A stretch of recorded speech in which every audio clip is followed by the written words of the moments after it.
que recebeu um público mais uma vez superior a 60 mil pessoas.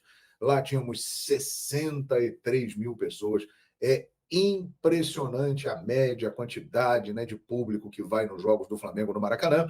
E hoje, numa noite de festa, para comemorar o pentacampeonato da Copa do Brasil em cima do time que foi o adversário, né, da grande final do último domingo. O Flamengo conquistou o título vencendo lá por 1-0. E eu vou falar um negócio para vocês, hein? Dava para ter vencido de novo. Aliás, dava para ter vencido por mais de 1-0. O que eu vi até os 25 minutos do segundo tempo foi um amasso do Flamengo. O Flamengo, até os 25 minutos do segundo tempo, quando começou a sentir o ritmo do jogo, começou a cair de produção, e aí vai uma crítica ao tão elogiado, merecidamente, Felipe Luiz. Acho que ele demorou para mexer, mas até 25 do segundo tempo, o Flamengo, ó, em cima do Galo, o Galo não conseguia jogar, e perdeu um caminhão de gols. Aliás, essa é uma característica do Flamengo dos últimos tempos. Não só com o Felipe Luiz. Com o Tite já foi assim em alguns jogos, antes com o Sampaoli. Há algum tempo, o Flamengo é um time que perde muitas chances criadas. E hoje, talvez tenha sido nos jogos que o Flamengo mais tenha criado chances e tenha perdido oportunidades. Foi um 0-0 que, olha, o Atlético melhorou no final do jogo. O Flamengo caiu de produção, afrouxou a marcação. O Paulinho entrou e deu uma movimentação melhor no ataque do Galo, né? Mas o Atlético, de novo, não viu a bola contra o Flamengo. E o que me chama mais atenção é o seguinte: o Atlético ele estava desfalcado de jogadores importantes. O Guilherme Arana, o Júnior Alonso, o Alan Franco, né? O Paulinho está no banco, porque ele está se recuperando de uma lesão, não está 100%, entrou no final do jogo. Mas, cara, o Flamengo estava sem muito mais jogadores. O Flamengo estava desfigurado. E aí mostra a força do elenco do Flamengo, né? Hoje o banco do Flamengo era composto por garotos da base, que o Felipe Luiz conhece bem, lá do Sub-20, e do time que já é profissional. Você tinha ali o Matheus Cunha, o Diogo Alves, o goleiro, o Lohan e o Cleiton. O resto tudo moleque. O Chola, né? Acabou fazendo a sua estreia, entrando no final da partida. Mas isso é algo que me chama muita atenção, né? O Flamengo, ó, as ausências do Flamengo. Deixa eu ver se eu me lembro de todas aqui. Gerson e Léo Ortiz, seleção brasileira. Plata, seleção do Equador. Varela, seleção uruguaia. Entregues ao departamento médico De La Cruz, Pulgar, Arrascaeta, que não joga mais esse ano, vai passar por uma cirurgia no joelho. Sem contar ainda com Luiz Araújo, que hoje não ficou à disposição. Ele ficou no banco na final, mas hoje não estava no banco, né? Ainda não está 100%. E os caras que só voltam ano que vem. Pedro, Cebolinha, Vinha, o Alan estava suspenso. Quer dizer, vejam só, o Flamengo tinha mais de um time de desfalques. Uma postagem no X, né, antigo Twitter, feita pelo colega Thales Machado, editor de esportes de O Globo, do jornal O Globo. Ele postou isso aqui que é bem importante, olha. A última vez que o Davi Luiz havia batido um pênalti em tempo normal, com bola rolando, portanto, né? A última vez que o Davi Luiz tinha batido um pênalti com bola rolando, atenção, tá? Atenção, tá? Foi há 12 anos, pelo Chelsea, na Champions League 2012-2013 contra o Nordsjælland. Ou seja, um jogo fácil, um jogo simples. Vou até ver quanto eu cobri esse jogo. Acho que tem que eu cobrir esse jogo. Deixa eu ver aqui. Final de 2012. Uma goleada. 6-1. Isso mesmo, eu cobri esse jogo. 5 de dezembro de 2012. O Chelsea goleou e ainda assim foi eliminado da Liga dos Campeões. Ele era o campeão, né, da temporada 11-12, e de lá ele foi enfrentar o Corinthians e perdeu para o Corinthians lá, o Mundial de Clubes. Eu fiz esse jogo. Estávamos eu e o Rogério Vaughan cobrindo essa partida lá em Londres. E foi 6-1, não adiantou nada, porque classificaram, se não me engano, Juventus e Shakhtar naquela chave. E vamos ver aqui, ó, o gol do Davi Luiz, quando foi? O momento da partida, né? Foi aos 38 minutos. Aos 38 minutos. Ele bateu, converteu. E um jogo fácil, um jogo tranquilo, um jogo que sabia-se que ia golear, uma realidade bem diferente, né? Um time modesto, um time fraco, né? Então, assim, se o Thales Machado, do Globo, tem essa informação, né? Complementando aqui, olha, com o erro de hoje, ele tem mais cobranças desperdiçadas, 3, do que acertadas na carreira, 2 durante 90 minutos. É verdade, como disse o Felipe Luiz, que o Davi bateu o pênalti na final da Champions. Esse jogo também eu estava lá, em Munique, na disputa de pênaltis contra o Bayern. Foi o primeiro título europeu, não só do Chelsea, mas de um clube da cidade de Londres. Até hoje é o único, né, campeão entre os londrinos. Tem 2 títulos atualmente, o Chelsea, né? Esse foi o primeiro. O Davi Luiz é um jogador de carreira brilhante, eu acho ele um ótimo jogador, liderança positiva, gosto bastante do zagueiro Davi Luiz, acho que parece um cara bem correto, uma pessoa legal para o grupo e tudo mais, mas ele não é um bom batedor. Então não importa que ele treine pra caramba, ele não é um bom batedor. Ele bateu muito mal, o jogo estava 0-0. Aí fica uma sensação, posso estar errado, mas não vou aqui me omitir, que, sabe, os caras são amigos, porra, marca um gol, pode ser que ele se despeça do futebol ou do Flamengo no final do ano, é pouco provável que renovem um contrato dele, já está veterano, reserva, não é um jogador barato. Mas, cara, o jogo estava 0-0, o Alcaraz já bateu pênaltis antes, acertou, deixava o Alcaraz bater, não tinha sentido. E se o Flamengo faz o gol ali, aliás, de mais uma boa participação do Wesley, que sofreu o pênalti, do atrapalhado Lianco, ele caiu em cima do jogador do Flamengo.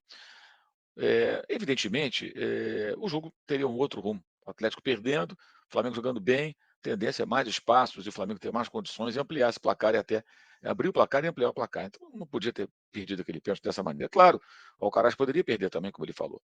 Mas o Alcaraz já bateu e bate bem. O Davi não é um bom batedor. Não é porque ele fez um gol de falta, um gol até uma falta muito bem batida, né, com perspicácia contra o Cruzeiro, que tem que bater pênalti, cara. Então achei que aí foi muito mal o Flamengo em si, na escolha, e o cara não é um bom batedor. A mesma coisa eu falo do Pedro. O Pedro pode treinar dia e noite, mas a não ser que ele melhore o nível de cobranças. O Pedro bate mal o pênalti, gente. Ele não bate bem. Ele não bate bem. O Gabriel bate muito bem, inegavelmente, dos melhores cobradores do país. Mas não é o caso do Pedro. O Pedro é artilheiro, goleador, então o batedor de pênalti tem que ser aquele cara qualificado para isso. Vou dar um exemplo, o Reinaldo, já veterano, jogador do Grêmio, que foi muito tempo de São Paulo, o que ele faz melhor hoje é bater pênalti, mas ele dificilmente erra. Bate bem, o Fábio Santos também batia bem pênalti, outro lateral esquerdo. Jogadores que não são goleadores, não são atacantes, mas batem bem penalidade máxima. E não é o caso do Davi, gente. O Davi a vida inteira nunca foi batedor de pênalti. Aí, de repente, agora vai ser batedor de pênalti. Eu achei esse o ponto negativo, assim, grave do jogo de hoje. O Flamengo poderia ter vencido. E, lógico, a chance de ser campeão brasileiro é muito pequena, mas você tem que remar até o final. É obrigação do time tentar. Tentou, mas jogou fora uma oportunidade por uma escolha, a meu ver, errada. Errada. E o Davi pegou a bola para bater. Aí depois o Alcaraz foi até falar com o Felipe, acho que ele chamou. Esse é o ponto negativo de hoje, na minha opinião. Ponto realmente muito negativo no jogo de hoje. Não sei o que vocês acham, enfim, mas eu achei muito mal dessa vez. O Leandro Capita fala aqui que é incrível a deficiência do time nas finalizações, falando que o Alcaraz de volante não funciona, o Wesley é melhor do time. O Alcaraz jogou um pouco mais recuado hoje, né?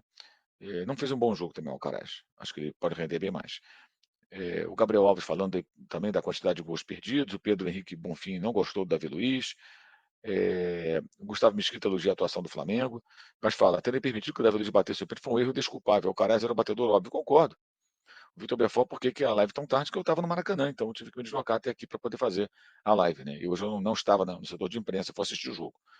Então, só daqui eu poderia fazer a live. Então, foi o tempo de eu sair do Maracanã e até o meu destino para poder fazer a live. Né? Flamengo e Atlético.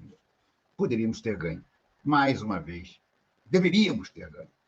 Fomos absolutamente melhores no primeiro tempo. Isso com um time estraçalhado. Um time que, além dos contundidos, não teve, em relação ao segundo jogo, não teve o Arrascaeta, não teve o Gerson, só esses dois já bastam, né? Não teve o Léo Ortiz, não teve o Pulgar, tudo bem, o Pulgar foi contusão, mas se não tivesse contundido estaria na data FIFA, e não teve o Varela, que não vem jogando. Mas, enfim, um time que o Felipe Luiz teve que montar quase como um Frankenstein, né? Com as peças que sobraram, e mesmo assim fez um primeiro tempo muito bom, muito bom. Pressionou o Atlético Mineiro em seu próprio campo, criou várias oportunidades para marcar. Michael teve pelo menos 2 no primeiro tempo, depois uma terceira no segundo. Everton voltou a ser o grande jogador do Atlético Mineiro, impressionante, já tinha sido no jogo passado, voltou a ser um goleiraço, pegou pelo menos 4 bolas dificílimas no primeiro tempo e pegou o pênalti. E aí nós entramos no que eu considero o vilão do jogo, nosso querido Davi Luiz, que não dá nem para dizer que ele jogou mal, ele não jogou mal, ele jogou direito. Mas o que ele tinha que fazer de bater aquele pênalti? O Carlos Alcaraz, que é uma promessa, eu continuo a dizer, eu considero o Alcaraz uma promessa, e não é uma realidade ainda. Não sei nem se ele vai valer aquele dinheirama toda que o Flamengo pagou por ele, aquela dinheirama toda. Mas nas últimas 2 cobranças que ele fez, aliás, as únicas 2 que ele fez, ele transformou em gol. Então, na ausência do Gabriel, na ausência do Pedro, na ausência de vários titulares que poderiam cobrar, o normal seria o quê? Deixar o Alcaraz bater. O menino bateu 2 bolas, botou as 2 na rede, deixa ele bater a terceira. Mas não. Sabe-se lá o motivo, Davi Luiz resolveu pegar a bola e dizer, não, quem vai bater sou eu. E, gente, a cobrança dele foi uma coisa medonha. De todas as grandes defesas que o Everson fez, e foram várias, essa foi a mais fácil.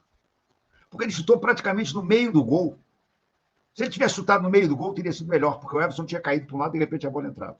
Ele chutou a meia altura, um pouquinho para cá do meio do gol. O Everson pegou, espalmou. E aí o Alcaraz, sim, perdeu no rebote, dando uma canelada na bola. O Alcaraz é um jogador, para mim, que é muito promissor, mas ainda precisa se provar. Ainda não vi o Alcaraz fazer uma partida que me diga assim, esse cara vai valer o dinheiro que o Flamengo pagou. Claro, é muito novo, 21 anos, a gente sabe que isso aí, um jogador nessa idade muitas vezes oscila. Talvez a maior prova que o Flamengo tenha disso é o Wesley, que até o ano passado, para mim, era um lateral horroroso, e de repente indicou para cima e está jogando uma barbaridade. Estou até perguntando aqui na nossa enquete de hoje, é quem foi o melhor hoje do Flamengo. E o Wesley já está ganhando com uma certa folga até. Então, pode ser que o Alcaraz daqui a pouco empine para cima também. Mas, por enquanto, eu ainda acho que ele está devendo. Mas, de qualquer forma, deveria ter sido ele a bater o pênalti, e não o Davi Luiz. Davi Luiz resolveu inventar de cobrar o pênalti, e o Flamengo perdeu uma excelente oportunidade de sair ganhando por 1-0, e sair ganhando por 1-0 contra um Atlético que já está para lá de traumatizado contra o Flamengo, ia fazer o Atlético vir com tudo, desesperado no segundo tempo, e permitiria o Flamengo sair em muitos contra-ataques. Mas não foi isso que aconteceu. O Flamengo tentou ainda no início do segundo tempo continuar pressionando e depois cansou. Claramente o time do Flamengo cansou. O time do Flamengo se arrastava em campo. E não tinha banco. O Felipe Luiz devia ter feito muitas substituições. Gente, o banco dele hoje era quem? Era o Lohan, o Cleiton e o Schola foram os 3 que entraram. E não tinha mais ninguém para entrar, gente. Se você olhar o banco de reserva do Flamengo hoje, era um bando de garoto que nem sequer tinha estreado. O Schola estreou pelo profissional hoje. O Cleiton já tinha feito 1 ou 2 partidas. E o Lohan, vira-mexe, entra no finalzinho. Teve até um bom início no jogo, aquele famoso jogo contra o Corinthians, que ele jogou no lugar do Arrascaeta. Mas ele entrou na ponta direita. E na ponta direita ele hoje foi peça nula também. No final das contas, eu acho o seguinte, voltou para o G4. Para o Flamengo não faz mais a menor diferença voltar para o G4 ou ficar no G5 ou no G6. Tem uma diferença de algum dinheirinho a mais na premiação. 1 milhão por colocação. Cada colocação que você cai, você perde 1 milhão. Então, ok, legal. Mas não é fundamental. Esse jogo de hoje era principalmente para carimbar de vez o Atlético Mineiro. 3 jogos, 3 derrotas. Já imaginou? Sendo que o que é mais impressionante e o que é mais, vamos assim dizer, desonroso para o Atlético. E esses 3 jogos, o Flamengo jogou todos cunhambados, gente. O Flamengo estava sem o Pedro, sem o Cebolinha, sem o Luiz Araújo e sem o De La Cruz. É como se, por exemplo, o Atlético tivesse que ter enfrentado o Flamengo nessa sequência de jogos sem o Hulk, sem o Paulinho, sem o Zaracho e sem o Everton. É mais ou menos a mesma ordem de grandeza. Imagine a baba que ia ficar o Atlético. O Flamengo conseguiu jogar os 2 jogos sem essa turma toda, ganhar com categoria, com, sabe, absoluta justiça, sem nenhum tipo de discussão, ganhar as 2 partidas e levantar o título da Copa do Brasil. Hoje a coisa estava ainda mais desfalcada. E mesmo assim, repito, mesmo assim, o Flamengo foi capaz de fazer no primeiro tempo em que merecia ter sido vencedor. Meu querido amigo Fernando Luiz Versiani, que está sempre assistindo a live aqui, ex-companheiro do saudoso Bola na Net. Bola na Net era um programa pioneiro da televisão a cabo, que tinha Edson Mauro, Fernando Luiz, eu e Sérgio Noronha. Sérgio Noronha, que infelizmente já nos deixou. Fernando Luiz ainda lembra que nós ganhamos de 4 no primeiro turno. É verdade. Mas sabe por que eu não cito muito essa vitória, Fernando? Porque essa daí foi sob o comando do Tite. Sob o comando do Tite, as coisas aconteciam meio aleatoriamente, né? Eu tenho certeza que se fosse o Tite o técnico nessas finais... Primeiro, eu acho que a gente não teria chegado às finais da Copa do Brasil. O Tite teria caído contra o Corinthians. Que, aliás, ele sempre foi muito mal com o Flamengo quando ele jogou contra o Corinthians. Então, acho que ele teria caído contra o Corinthians. Mas mesmo que chegasse na final, eu também não tenho certeza que ele ia ganhar o título. Mas, de fato, esse ano, Flamengo e Atlético jogaram 4 vezes, com 3 vitórias do Flamengo, e esse empate de hoje, que não poderia não ter sido empate se o Davi Luiz tivesse batido direito o pênalti e se o Everson não tivesse uma noite, mais uma noite inspiradíssima para pegar todo tipo de bola que foi para o gol dele. Bom, minha gente, é mais ou menos esse o tom da partida. Continua, claro, a história do Gabriel. O Gabriel apareceu. O Gabriel é impressionante, cara. Ele é pior do que o escorpião da fábula que eu conto aqui do escorpião e o sapo atravessando o rio. Ele foi com uma camisa. Qual foi o número da camisa que ele foi? Camisa 10. A camisa que lhe deram há 2 anos atrás, e que ele tantas lambanças fez que lhe tiraram, e que é a camisa do Zico. Pois ele hoje apareceu com a camisa 10. Ele sempre tem que tentar aparecer de alguma forma. Não foi para Norte coisíssima nenhuma, foi para um camarote. Alguém me disse, ou foi no programa de hoje do Seleção Sport TV, disse que ele tem um camarote lá. E ele foi para o camarote. E estamos vendo aqui, estou vendo até agora aqui na tela do Sport TV, né? Várias faixas em homenagem ao Gabriel, né? Fechado com o Gabigol, Gabriel e Zico com taça da Libertadores em cada mão, os dois sorrindo, ao contrário da charge que ele colocou, que ele tinha 2 Libertadores e o Zico só uma com cara de bunda. E puseram lá ainda aquela famosa... Olha a virada, Gabriel, tá? Famosa narração do João Guilherme. Épica narração do João Guilherme. Então, minha gente, o fato é que ele foi lá causar de novo. E saiu antes do final do jogo. Faltando, sei lá, uns 10 minutos, a televisão mostrou ele se retirando. Possivelmente para não pegar o trânsito, ou talvez possivelmente para não encontrar com dirigentes do Flamengo na história. Tem até uma novidade nisso, né? Parece que Marcos Braz e o Júnior Pedroso, o agente do Gabriel, marcaram um papo.